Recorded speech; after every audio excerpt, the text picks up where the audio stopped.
Hello friends, ધોરણ 9 વિષય ગણિત ચેપ્ટર નંબર 11 છે આપણું રચનાઓ।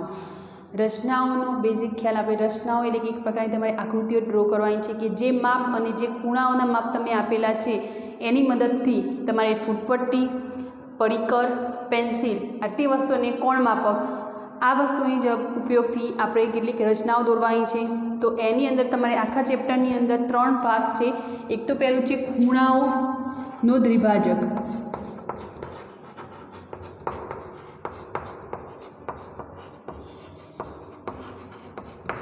तो खूणाओं द्विभाजक, त्यारबाद है रेखाखंड लंब द्विभाजक। आ बधी रचनाओं तमारे ड्रो करवानी है। रेखाखंड लंब द्विभाजक और तीजू है परिकरनी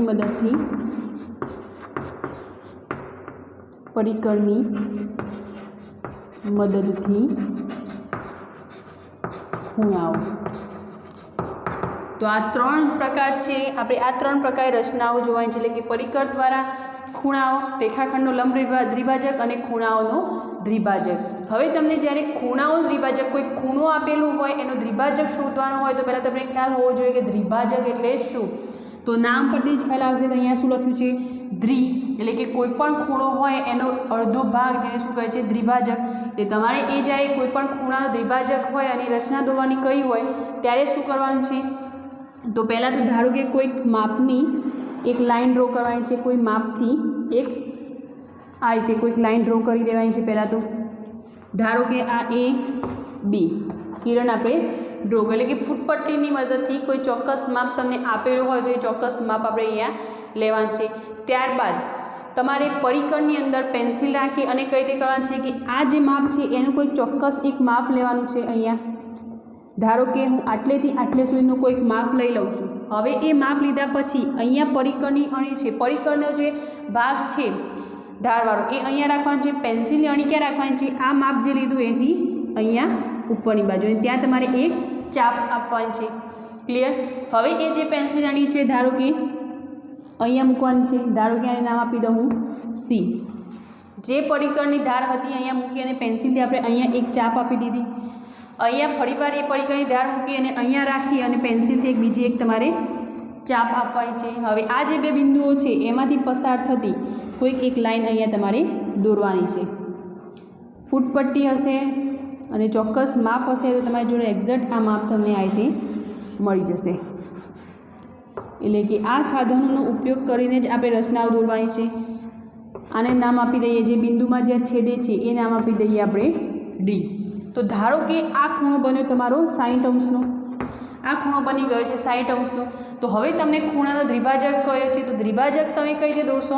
તો આ જે માપ છે એટલું માપ લેવાનું છે, જે માપ છે એટલું જ, જે તમે અહીંયા ત્રિજ્યા લીધી હતી એ જ માપ આ છે, એટલે એ ત્રિજ્યાનું માપ લઈ અને અહીંયા મૂકી आ जे बिंदु है त्याथी मूकी अने अहींया एक चाप आपवानी छे। त्यारबाद अहींया मूकी अने आ एक चाप आपवानी छे अने एमांथी पसार थती कोई एक लाइन ड्रो कर, एटले के जे वच्चे बिंदु है बिंदुमांथी पसार थती कोई एक लाइन ड्रो करवानी छे। तमारे परिकर ने फूटपट्टी ने एक्जेक्ट माप हशे तो व्यवस्थित आ ड्रो थशे।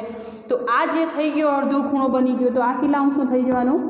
30 अंशनो। तो आ जे 30 अंशनो खूणो जे बने छे, धारो के आने नाम आपी दऊं ई, तो खूणो ई ए सी ए केटलो बने छे? 30 अंश जो छे, जेने शुं कहे छे? खूणानो द्विभाजक। तो धारो के खूणो डी ए बी अथवा तो डी ए सी बराबर 60 अंश। तो आज खूणानो द्विभाजक कयो थई गयो? खूणो ई ए सी बराबर केटलो थई जशे? 30 अंश। तो आने शुं कहेवाय? खूणो जे ई ए सी बन्यो अथवा तो ई ए बी ए खूणो शुं थई गयो? जे खूणो हतो आपेलो एनो द्विभाजक। क्लियर? तो खूणाना द्विभाजकनी कोईपण रचना पूछाई होय तो बस आटली ज कंडीशन तमारे कोईपण माप लई अने एक लाइन ड्रो करवानी छे। त्यारबाद एनी अंदर कोई चोक्कस माप लेवानुं छे। चोक्कस माप लीधा पछी અહીંયા પરિકરનો પોઈન્ટ રાખવાનો છે, પેન્સિલનો પોઈન્ટ અહીંયા રાખી અને એક ચાપ મૂકવાની છે. ત્યારબાદ એ જ માપ અહીંયા મૂકવાનું છે અને એ જ માપથી એક આડી ચાપ પણ આપવાની છે અને એ જે બંને છેદે છે એમાંથી કોઈક એક બિંદુનું નામ આપી દેવાનું અને એ બિંદુમાંથી પસાર થતી એક લાઇન એને ટચ થાય એ તે ડ્રો કરવાની છે.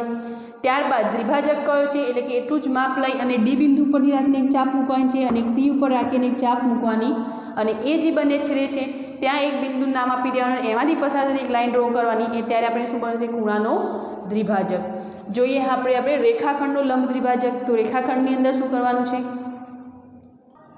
તો રેખાખંડની અંદર તમારે કોઈ એક રેખાખંડ દોરવાનું છે, કોઈ ચોક્કસ માપ સાથે કોઈ રેખાખંડ દોરવાનું છે.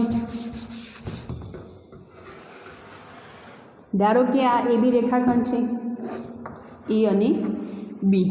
હવે તમારે અહીંયા શું કરવાનું છે? એ જે રેખાખંડ છે એનો અડધો એટલે કે સેન્ટર પોઈન્ટ છે એટલું માપ લેવાનું છે. ધારો કે આટલું માપ મેં લીધું, તો એ માપ લીધા પછી પરિકર લેવાનું છે. પરિકરનો પોઈન્ટ અહીંયા રહેશે અને પેન્સિલનો પોઈન્ટ આ જે માપ છે એટલા માપની અહીંયા એક ચાપ દોરવાની છે. ત્યારબાદ બિંદુ અહીંયા રાખી અને એક ચાપ તમારે અહીંયા ડ્રો કરવાની છે. એ ચાપ એક્ઝેક્ટ અહીંયા આવશે અને આટલી. હવે એ જ રીતે નીચે પણ એ રીતે તમારે ચાપ આપવાની છે. એક આમ આવશે અને અહીંયાથી તમે લેશો માપ એટલે આ થવાની અને એમાંથી પસાર થતી કોઈ એક લાઇન તમારે ડ્રો કરવાની છે. અને આ લાઇન કેવી હોવી જોઈએ? એકદમ સીધી, એટલે કે જે વચ્ચેનો પોઈન્ટ લીધો છે એ પોઈન્ટમાંથી પસાર થતી હોવી જોઈએ. તો આ શું થઈ ગયું? રેખાખંડનો લંબ દ્વિભાજક. તમે આટલો ભાગ વિચારશો ઉપરનો તો પણ આ કેવી છે લાઈન? ધારો કે આ બિંદુ છે સી અને આ બિંદુ છે ડી. થોડુંક આ સાઈડ લાવું છું આને, તો આ બિંદુ છે ડી. તો આ શું થઈ ગયું? રેખાખંડનો લંબ દ્વિભાજક. દ્વિભાજક તો છે કે આખો જે રેખાખંડ છે એને બે ભાગની અંદર તો વહેંચે છે, પણ એ સાથે આટલો ભાગ વિચાર તો આ કેવું છે? લંબ. એ રીતે જો આ ભાગ ડિલીટ કરી નીચેનો ભાગ વિચારશો તો આ કેવું છે? લંબ છે. એટલે લંબ રીતે આખો એક રચના રચાય છે. અને જે વસ્તુ તમે રચનાની અંદર કરો છો, જે માપ લઈ અને એ બી રેખાખંડ ડ્રો કર્યો, ત્યારબાદ જે માપ લઈ અને તમે આ બંને ચાપ મૂકી, એ જે નીચે મૂકી એ સાથે સાથે રચનાના મુદ્દા લખવાના. જે વર્ક તમે કર્યું છે રચનાની અંદર એ તમારે દર્શાવવાનું છે કે શું કર્યું એની અંદર. ધારો કે આ રેખાખંડ છે એ બી, એ 10 સેન્ટીમીટરનો છે તો તમે 10 સેન્ટીમીટરનો રેખાખંડ એ બી રચો. ત્યારબાદ આ કેટલું માપ થવાનું? 5 સેન્ટીમીટર. તો 5 સેન્ટીમીટરનું એટલું માપ લઈ અને ઉપર અને નીચે બંને બાજુ બિંદુ એ ઉપરથી ચાપ આપી, ત્યારબાદ બિંદુ બી ઉપરથી ચાપ આપી, એ બંનેને છેદતી એક રેખા દોરી અથવા તો રેખાખંડ દોર્યો અને જેની મદદથી સીડી રેખાખંડ અથવા તો સીડી રેખા એ શું રચાય છે? રેખાખંડનો લંબ દ્વિભાજક. ક્લિયર? તો હવે આપણે જોઈએ પરિકરની મદદથી ખૂણાઓ કઈ રીતે દોરવાના. તમને એ રીતના કોઈ પણ ખૂણાઓ પૂછ્યા હોય તો જોઈએ આપણે પરિકરની મદદથી તમને જ્યારે ખૂણાઓ પૂછ્યા હોય ત્યારે એક ચોક્કસ માપ તમારે લેવાનું છે. એક કિરણ ડ્રો કરવાનું છે તમારે. ધારો કે એમાંથી પસાર થતું કોઈ એક કિરણ આપણે ડ્રો કર્યું, અહીંયા એ બી નામ આપી દઈએ. તો આ જે એ બી કિરણ છે એના ઉપરથી કોઈ ચોક્કસ બિંદુ એટલે કે ચોક્કસ બિંદુનું કોઈ માપ લેવાનું છે અને આખું એક અર્ધવર્તુળ તમારે રચવાનું છે એની ઉપર. અર્ધવર્તુળ જ્યારે રચાઈ જશે, જે અર્ધવર્તુળ અહીંયા રચાશે એ બિંદુ જે એ બી કિરણને જ્યાં છેદે છે એને કોઈક નામ આપી દે. ધારો કે અહીંયા હું નામ આપું છું સી. તો જે તમે એસીનું માપ લીધું છે એ જ પોઈન્ટ અહીંયા તમે શું કર્યું? પરિકરનો પોઈન્ટ અહીંયા છે બિંદુ એ ઉપર, પેન્સિલનો પોઈન્ટ ક્યાં છે? સી ઉપર, અને એક અર્ધવર્તુળ અહીંયા તમે રચ્યું. હવે એ જ માપ લઈ અને પરિકરનો પોઈન્ટ ક્યાં હશે? સી ઉપર, અને પેન્સિલનો પોઈન્ટ ક્યાં હશે? જે માપ હતું એ ચોક્કસ માપે અહીંયા. તો આ રીતે કદાચ કોઈ પોઈન્ટ થતો હશે તો એ બિંદુમાંથી પસાર થતી એક લાઈન આપણે ડ્રો કરવાની થશે અહીંયાથી. તો ધારો કે આ જે છેદે છે એ પોઈન્ટ આપી દઈએ આપણે ડી. તો આ રીતે પરિકરની મદદથી ખૂણાઓ રચી શકાય છે. એટલે કે આ ચોક્કસ ધારો કે આ 60 અંશનો ખૂણો બની ગયો તો 60 અંશનો ખૂણો એ પરિકરની મદદથી આપણે ડ્રો કર્યો કહેવાય. ક્લિયર? કોઈ પહેલાં કિરણ લઈ લેવાનું એ બી, એના ઉપર કોઈ ચોક્કસ માપ લઈ અને એસી, ધારો કે આ એસી લીધું તો એસી માપ જે છે એ પોઈન્ટ એ ઉપર રાખવાનો, પરિકરનો પોઈન્ટ પેન્સિલની ઉપર, પેન્સિલની મદદથી આખો જે સી છે એના ઉપર અર્ધવર્તુળ રચવાનું છે. ત્યારબાદ એ જ પોઈન્ટ એ જ માપ અને બિંદુ સી ઉપરથી આપણે એક ચાપ લેવાની છે અને એ જ્યાં છેદે છે એમાંથી પસાર થતી એક બીજું કિરણ ડ્રો કરવાનું છે અને જે માપ મળે છે એ જે તે ખૂણાનું માપ થવાનું. તો આ રીતે દરેક તમને ખૂણો પૂછેલો હોય તો ખૂણાની અંદર તમારે આ રીતે કરવાનું છે. હવે ધારો કે આની અંદર તમને 30 અંશનો કયો હોય તો તમે શું કરશો? તો આ જે માપ લીધેલું છે તમે એ જ માપની બધી બિંદુ ડી ઉપર ઊભા રહી અને અહીંયા એક ચાપ મૂકશો, એ જ માપથી બિંદુ સી ઉપર ઊભા રહીને એક બીજી ચાપ મૂકશો, એમાંથી પસાર થતી એક લાઈન ડ્રો કરશો. તો આ શું થઈ ગયું? દ્વિભાજક એટલે કે જે ખૂણો આપેલો છે 60°, એનો અડધો ભાગ એટલે આ ખૂણો કેટલો થઈ ગયો 30°નો। હવે એવી જ રીતે તમને જો અહીંયા તમને વધારે 90°નું પૂછ્યું હોય તો તમારે આ પોઈન્ટ ઉપર રહી અને અહીંયા ચાપ મૂકવાની છે। તમે જાણો જ છો કે અંદર જઈશું એટલો ખૂણો નાનો થવાનો છે, બહાર આવીશું એટલો ખૂણો પહોળો થવા એટલે કે મોટો થવાનો છે। તો આ બિંદુ ઉપરથી એટલું જ માપ અહીંયા ચાપ મૂકવાની, સિમિલરલી એ ઉપર રહી અને અહીંયા એક ચાપ મૂકવાની, એમાંથી પસાર થતું કોઈ ખૂણો રચશો તો ધારો કે આ કેટલો થઈ જવાનો 120 સમથિંગ થઈ જશે આટલો ખૂણો, બરાબર। તો બસ આ રીતે તમારે ખૂણાઓની રચના કરવાની છે, શેની મદદથી? પરિકરની મદદથી। તો 1/1 11.1ની અંદર તમને ખૂણાઓનો દ્વિભાજક આપેલો છે, રચના 11.2ની અંદર તમને રેખાખંડનો લંબ દ્વિભાજક આપેલો છે અને 11.3ની અંદર પરિકરની મદદથી ખૂણાઓનો માપ આપેલું છે। ખૂણાઓ જે પરિકરની મદદથી કઈ રીતે રચાય છે એ વસ્તુ। હવે આપણે જોઈએ ડાયરેક્ટ સીધા સ્વાધ્યાય જે છે એના ઉપર જઈએ, એના અંદર તમને એક્ઝામ્પલ આપેલા છે, એક્ઝામ્પલથી જોઈએ તો જોઈએ આપણે સ્વાધ્યાય 11.1નો પહેલો એક્ઝામ્પલ છે, આપેલ કિરણના ઉદ્ભવ બિંદુ પર 90° ખૂણે રચના રચો। એટલે તમને આ રીતે કોઈક એક બિંદુ આપેલી છે રેખા,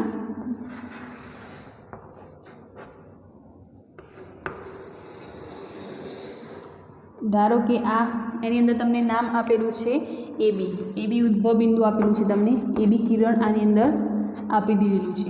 તો હવે તમારે શું કરવાનું છે કે આપેલ કિરણના ઉદ્ભવ બિંદુ પર, એટલે ઉદ્ભવ બિંદુ એટલે કે જ્યાંથી એ શરૂઆત થાય છે, કિરણની જ્યાંથી શરૂઆત થાય છે એને આપણે શું કહીએ? ઉદ્ભવ બિંદુ। તો આ ઉદ્ભવ બિંદુ પર 90°ના ખૂણે રચના કરો। તમે જાણો છો 90°નો ખૂણો એટલે આ રીતે સીધો મળવો જોઈએ, તો એ રીતે આપણે 90°ના ખૂણે રચના કરવાની છે અને પ્રમાણિત કરો એટલે કે એને પ્રૂવ પણ કરવાની છે કે આ ખૂણો કેટલો છે? 90°નો છે। તો એ ખૂણો કઈ રીતે મળે છે એ આપણે જોવાનું છે। તો સાથે સાથે આપણે રચનાના મુદ્દા પણ લખતા રહીએ એટલે બધાને ખ્યાલ આવશે।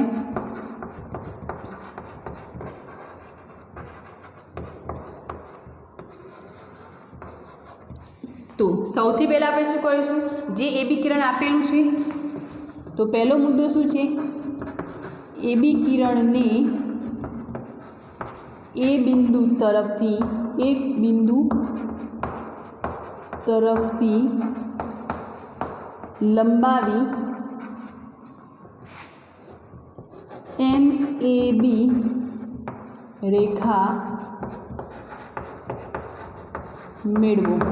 એટલે કે જે બિંદુ A છે ત્યાંથી એને લંબાવવાનું છે, એટલે અહીંયાથી આપણે લંબાવીએ એને, કારણ કે આપણે પ્રમાણિત કરવાનું છે। 90°નો ખૂણો તો બની જશે, અહીંયાથી માપ લઈ અને આ ચાપ અહીંયા આપશો એ બિંદુના માપથી, એટલે 90°નો ખૂણો તો બની જવાનો, પણ આપણે એને પ્રમાણિત પણ કરવાનું છે સાથે કે 90°નો ખૂણો કેમ બન્યો।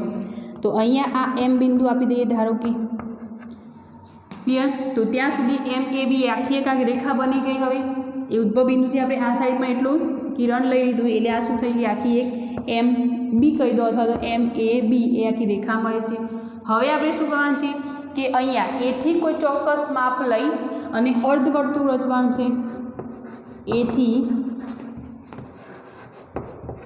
ચોક્કસ માપ લઈ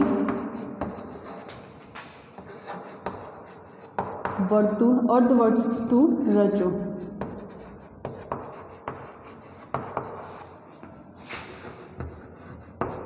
એટલે અહીંયા એ ઉપરથી ધારો કે આપણે એથી અહીંયા આટલું માપ લઈ લઈએ છીએ તો એ માપથી આખું એક અર્ધવર્તુળ રચવાનું છે। તો આ શું થઈ ગયું? આખું એક અર્ધવર્તુળ।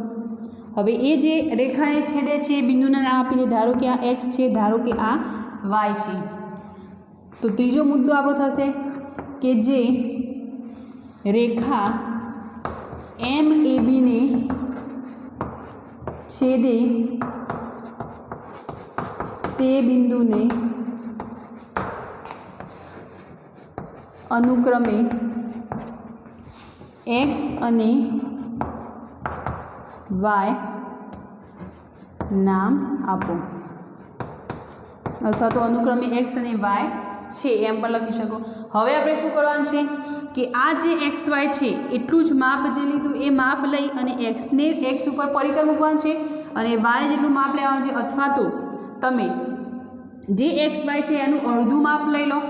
આપણે શું કરવાનું છે? આખો કેટલો થઈ ગયો? 180° થવાનું, આપણે જોઈએ છે કેટલો? 90°નો। તો તમે XY જે માપ છે એનું અડધું લો એટલે કે X એ જેટલું માપ લઈ અને પરિકર જે છે એનો પોઈન્ટ X ઉપર રાખવાનો છે અને જે પોઈન્ટ પેન્સિલનો છે એને આપણે અહીંયા કોઈક ચાપ આપવાની છે। તો આ રીતે કોઈ ચાપ મૂકશે, ધારો કે અહીંયા છે પરિકરનો પોઈન્ટ અને આ રીતે આપણે કોઈ ચાપ મૂકીએ છીએ। હવે એ જ માપ લઈ અને Y ઉપર રાખવાનો છે પરિકરનો પોઈન્ટ અને પેન્સિલનો પોઈન્ટ આ રીતે ચાપનો પોઈન્ટ છે. હવે એ જે બિંદુમાં છેદે છે એ બિંદુમાંથી આખો એક લાઈન ડ્રો કરવાની છે આપણે. ધારો કે આ બિંદુનું નામ આપી દઈએ આપણે સી, એ બી સી. ક્લિયર? તો હવે શું કરવાનું છે? એક્સ એ જેટલું માપ લઈ અને અનુક્રમે એક્સ અને વાય પરથી ચાપ દોરો. એક્સ અને વાયને અનુક્રમે રાખી અને આપણે અહીંયા શું કરવાનું છે? ચાપ મૂકવાનું છે. કેટલું માપ છે? આ જ માપથી આપણે એને ચાપ મૂકવાની છે. તમે પરિકર અને પેન્સિલની મદદથી એક્ઝેક્ટ માપ સાથે કરશો તો એકદમ ક્લિયર તમને દેખાશે. અને આ રીતે આખી રચના થાય છે. હવે તમને ખ્યાલ આવી ગયો કે આ જે રચના થઈ આખી કેટલો અંશનો ખૂણો બનશે? આ 90 અંશનો. એટલે કે અહીં જે રચના બને છે એટલે કે 5મો મુદ્દો થશે. અહીં ખૂણો CAB બરાબર 90 અંશ રચાય છે. દેખી રીતે તમે જુઓ છો કે આ ખૂણો કેવું થાય છે? 90 અંશનો ખૂણો બને જ છે. હવે રચના તો આપણી પૂરી થઈ ગઈ. ખૂણા દોરવાનું તો જે 90 અંશ એ દોરાઈ ગયો, પણ એને આપણે શું કરવાનું હતું? પ્રમાણિત કરવાનું હતું. તો અહીંયા પ્રમાણિત આપણે કઈ રીતે કરશું આને? તો તમે ધારો કે આ આખી એક રચના છે સી અને આ બિંદુ આપણે આપી દીધેલું છે, આ બિંદુ છે. તો તમે એક્સ વાય અને સી આ કન્ડિશન થાય વિચારશો તો આ રીતે રચના થાય છે. તો આ રીતે રચના થતી હોય તો આપણે એને શું કહીએ છીએ? રૈખિક જોડના ખૂણા કયા થવાના? એક ખૂણો આ અને એક ખૂણો આ થશે. ક્લિયર? તો રૈખિક ખૂણા જે છે એનો સરવાળો કેટલો થાય? 180 અંશ. તમે જાણો છો. તો રૈખિક ખૂણા કયા બને છે?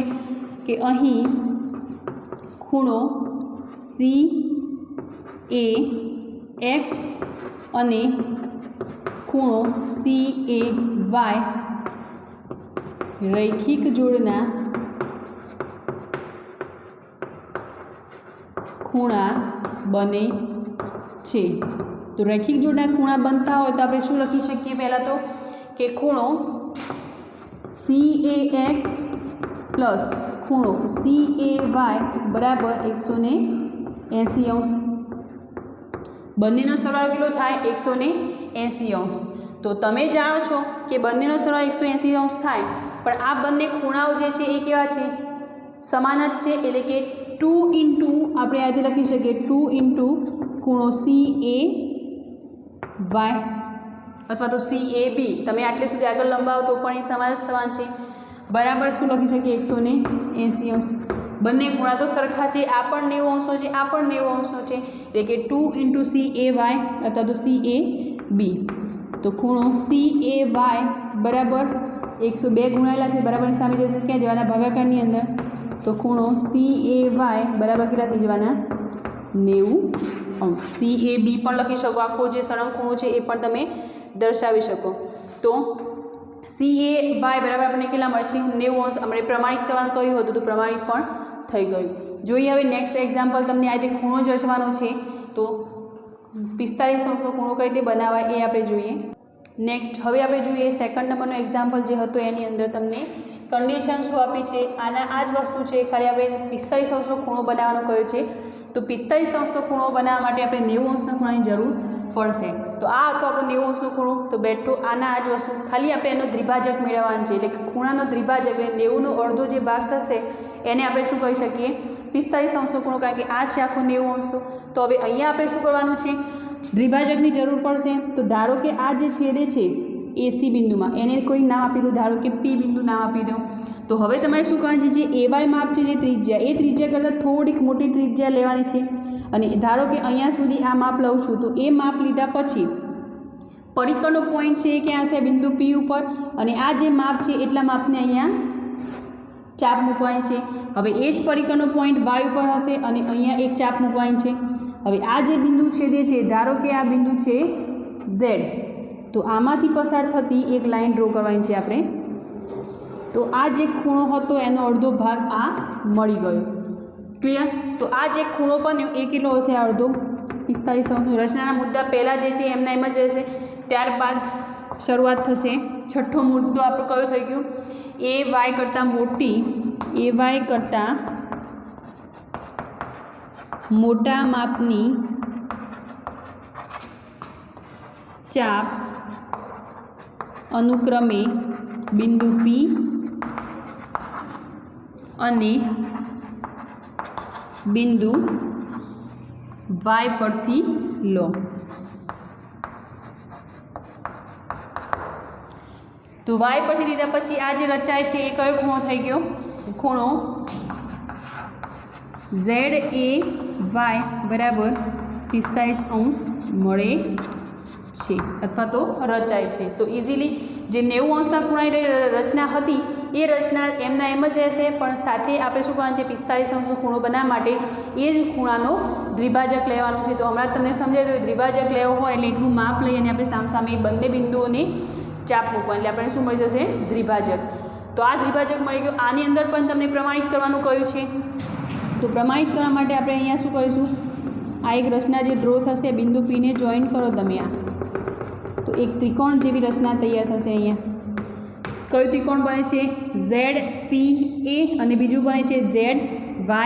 બંને ત્રિકોણ પણ બંને કેવા છે? એકરૂપ છે, એટલે કે આ બંને માપ જે છે કેવા છે? સમાન છે।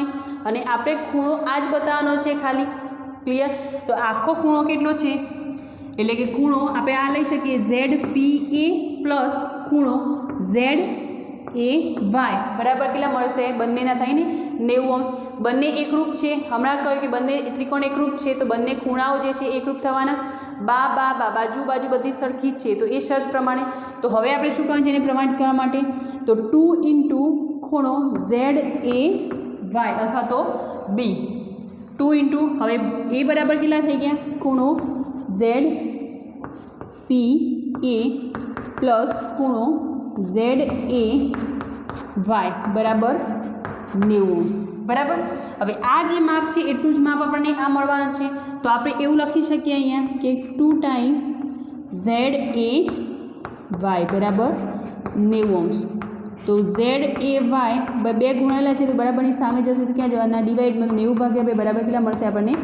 45°। તો આ પ્રમાણિત થઈ ગયું। તમારે ડીપમાં સમજાવવાનું છે કે ત્રિકોણ ZPA એકરૂપ, ત્રિકોણ ZYA બંને એકરૂપ છે, માટે આ ત્રિકોણ બંનેનો સરવાળો કેટલો મળે છે આપણને? 90°। જે ખૂણા બની લીધા એ ખૂણાનો સરવાળો કેટલો મળે છે? 90°। કારણ કે આ વચ્ચે જે જાય છે એ શું છે? દ્વિભાજક છે। તો ક્લિયર થઈ ગયું એક્ઝામ્પલ નંબર 2।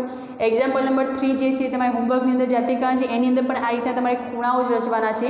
તો આ રીતે ચાપ લઈ અને તમારે ખૂણાઓ રચવાના। ખૂણા રચ્યા બાદ એક્ઝેક્ટ માપ છે કે નહીં એ તમારે કોણ માપકની મદદથી જોઈ લેવાનું। જેમ કે કોણ માપક તમે આ રીતે મૂકશો કોઈ પણ લાઈન ઉપર, એટલે અહીંયા તમને ખૂણાઓના માપ આપેલા હશે, લખેલા જ હશે, તો જે ઊભી લાઈન જાય છે ત્યાં જોઈ લેવાનું કે અહીંયા 90° મળે છે કે નહીં। ક્લિયર? જો 45° કીધું હોય તો અહીંયા જોઈ લેવાનું કે આ જે લાઈન જાય છે 45 ઉપર છે કે નહીં। ક્લિયર? જ્યારે તમે ફૂટપટ્ટીની મદદથી કરશો એક્ઝેક્ટ માપ સાથે, એક્ઝેક્ટ ચાપ સાથે, ચાપનું માપ પણ સરખું હશે તો તમને એક્ઝેક્ટ માપ આ ખૂણાઓનું મળશે। ક્લિયર? નેક્સ્ટ એક્ઝામ્પલ નંબર જે 3 છે એના 3 એક્ઝામ્પલની અંદર તમને આ જ કહ્યું છે, તો એ તમારે હોમવર્કની અંદર કરવાનું છે। ત્યારબાદ ચોથો એક્ઝામ્પલ છે એની અંદર પણ કોણ માપક વડે માપવાના, એટલે ખૂણાઓ તમારે દોરવાના છે આ જ રીતે સેમ જે હમણાં ખૂણાઓ રચ્યા એ જ રીતે તમારે ખૂણાઓ રચવાના છે, પણ સાથે કોણ માપકની મદદથી, એટલે કોણ માપક આ રીતે ગોઠવી અને ચેક કરવાનું છે કે એ એક્ઝેક્ટ માપ સાચું છે કે નહીં। તો ચોથો એક્ઝામ્પલ છે એ પણ તમે હોમવર્કની અંદર કરશો। નેક્સ્ટ આપણે લાસ્ટ એક્ઝામ્પલ નંબર 5 જોઈએ 11.1નો। નેક્સ્ટ હવે આપણે જોઈએ એક્ઝામ્પલ નંબર 5। આપેલ બાજુઓના માપવાળા સમબાજુ ત્રિકોણની રચના કરી યથાર્થતા દર્શાવો। યથાર્થતા દર્શાવવાની છે એટલે કે પ્રૂવ કરવાનું છે આપણે કે એ સમબાજુ ત્રિકોણ છે કે નહીં। તો અહીંયા તમને માપ એક આપેલું છે XY જેટલું માપ તમને આપેલું છે, આપણે રચવાનું શું છે? સમબાજુ ત્રિકોણ। તો તમે જાણો છો કે સમબાજુ ત્રિકોણની અંદર બધી જ બાજુઓ કેવી હશે? સમાન હશે, તો જ આપણે એને કહી શકીએ સમબાજુ ત્રિકોણ। તો પહેલાં તો આપણે શું કરીશું? XY જે આપણને માપ આપેલું છે એ માપનું કોઈક એક લાઈન ડ્રો કરીશું આખી। પહેલાં તો કોઈ પણ એક BM કિરણ રચી દો। અહીંયા ધારો કે આ કોઈ કિરણ મેં રચી દીધું, ધારો કે આનું નામ છે BM અથવા તો PM। આ નામ રચી દઉં PM। તો પહેલો મુદ્દો રચનાના મુદ્દા સાથે જ લખવાના છે।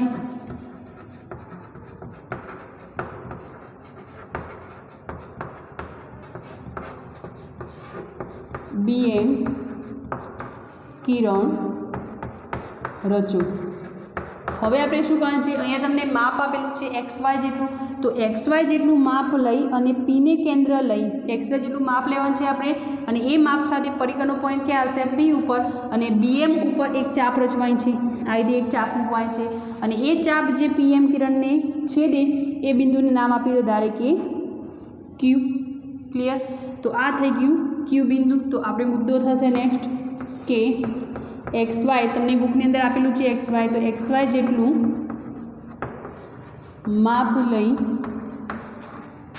Pને કેન્દ્રમાં રાખી PM પર ચાપ દોરો અને જે બિંદુ કયું છે Q લો. બધા જ પોઈન્ટ આપણે સાથે લખ્યા છે કે XY જેટલું માપ લેવાનું છે, P ઉપર પરિકરનો પોઈન્ટ મૂકવાનું છે, અને PM ઉપર એટલે કે જે PM કિરણ છે એના પર એક ચાપ દોરવાની છે જેનું નામ આપ્યું આપણે Q. ક્લિયર?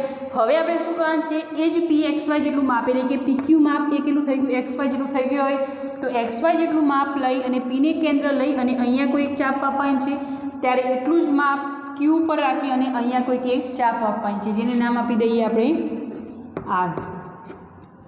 તો ફરી વાર ત્રીજો મુદ્દો થશે કે XY એટલે કે XY જેટલું જ માપ લઈ P અને Qને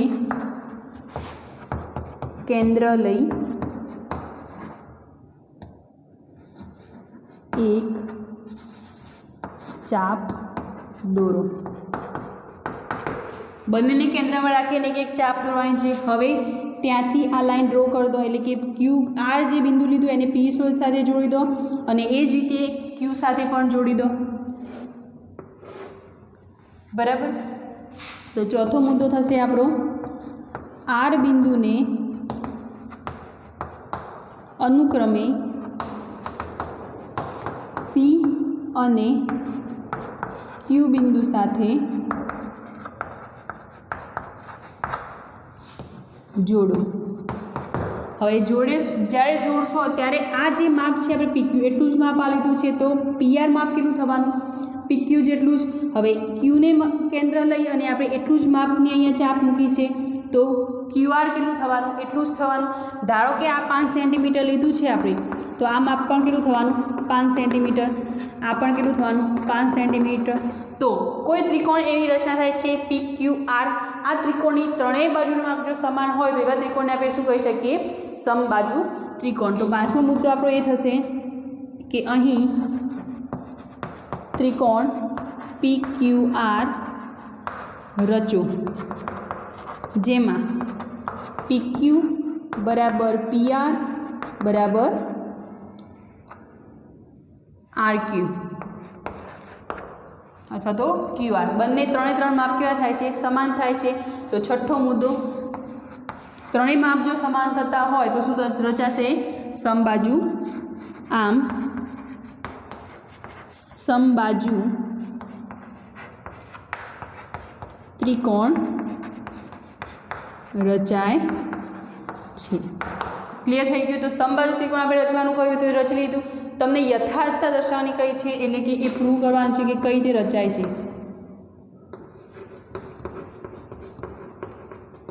તો યથાર્થતા આપણે કઈ રીતે કહી શકીએ, તો એક જ કન્ડિશન છે, જે PQનું માપ છે આપણે જેના પર લીધું હતું XY ઉપરથી, તો અહીં